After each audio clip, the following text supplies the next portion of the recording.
নমস্কার বন্ধুরা, অনুর রান্নাবান্নায় আপনাদের সবাইকে স্বাগত।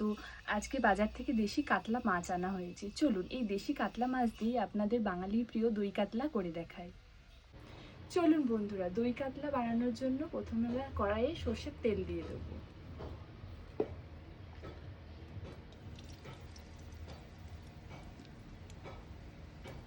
এরপর আমরা মাছের মধ্যে লবণ মাখিয়ে নেব।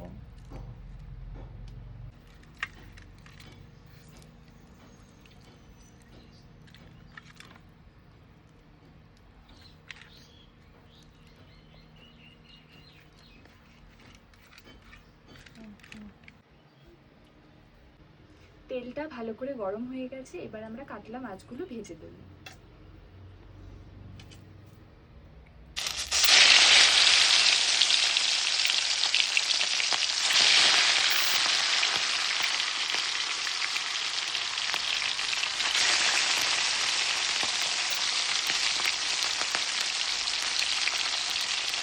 যতক্ষণ মাছগুলো ভাজা হচ্ছে, চলুন এই দই কাতলার একটা মশলা বানিয়ে নিই।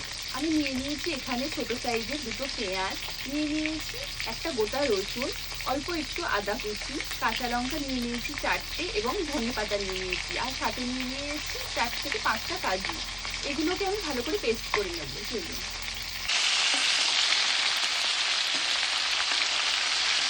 দুটো পিঠে লাল লাল করে ভালো করে ভেজে নেবো। ভাজা হয়ে গেলে এটা আমরা রেখে দেবো, তারপর আমরা এটার মশলা বানিয়ে দই কাতলাটা বানাবো।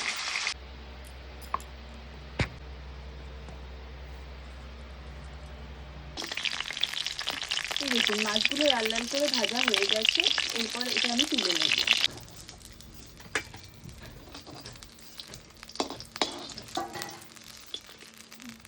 আমি এখানে সর্ষের তেল নিয়ে নিয়েছি, তেলটা গরম হয়ে গেছে। এবার আমি এর মধ্যে একটা গোটা তেজপাতা ফোড়নে দিয়ে দিচ্ছি, সাথে একটা দারচিনি এবং দুটো এলাচ ও দুটো লবঙ্গ দিয়ে দিচ্ছি। তেলের মধ্যে আমি ফোড়নগুলো সব দিয়ে দিয়েছি ভালো করে। এরপর আমি যে পেস্টটা করে রেখেছিলাম সেই পেস্টটা এটাতে দিয়ে দেবো।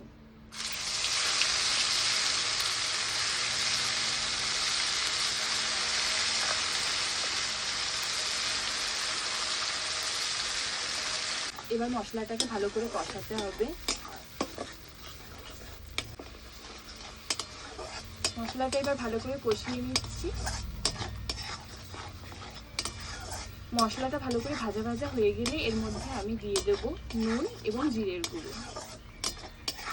মশলাটা একটু ভাজা ভাজা হয়ে গেছে, এরপর আমি এর মধ্যে দিয়ে দিচ্ছি 1/2 চামচ নুন।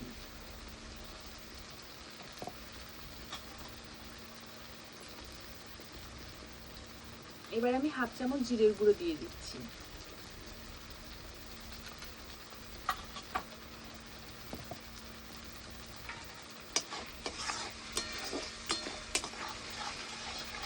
মশলাটা যতক্ষণ কষানো হচ্ছে, আমি টক দই ফেটিয়ে নেব।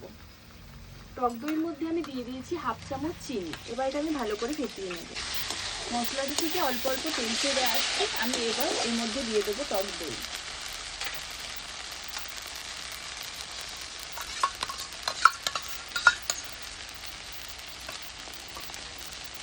এবার মশলাটা আবারও কষিয়ে নেব।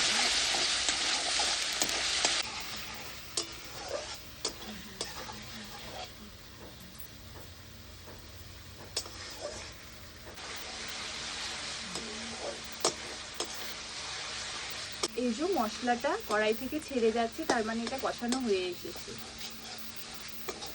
ভালো করে কষানো হয়ে গেলে এর মধ্যে আমরা জল দিয়ে দেবো। এবার এর মধ্যে জল দিয়ে দিচ্ছি।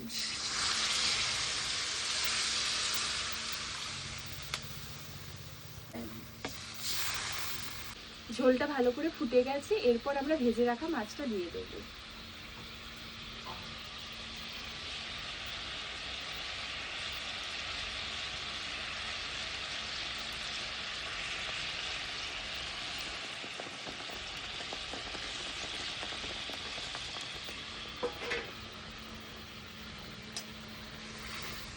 ঝোলের মধ্যে মাছটা আমরা দিয়ে দিয়েছি। এবার কিছুক্ষণ ফোটার জন্য আমরা 5 মিনিট ঢাকা দিয়ে রেখে দেবো। চলুন বন্ধুরা, 5 মিনিট হয়ে গেছে, এবার আমরা ঢাকনাটা খুলে দেখি। মাছটা হয়ে গেছে মনে হচ্ছে। এরপর আমি এর মধ্যে 1 চামচ ঘি দিয়ে দেবো।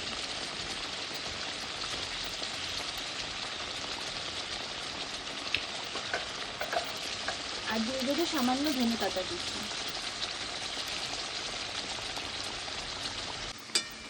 আমাদের দই কাতলা তৈরি হয়ে গেছে। রংটা দেখুন একবার বন্ধুরা, খুব সুন্দর রং এসেছে, তার সাথে সুগন্ধও খুব সুন্দর বেরোচ্ছে।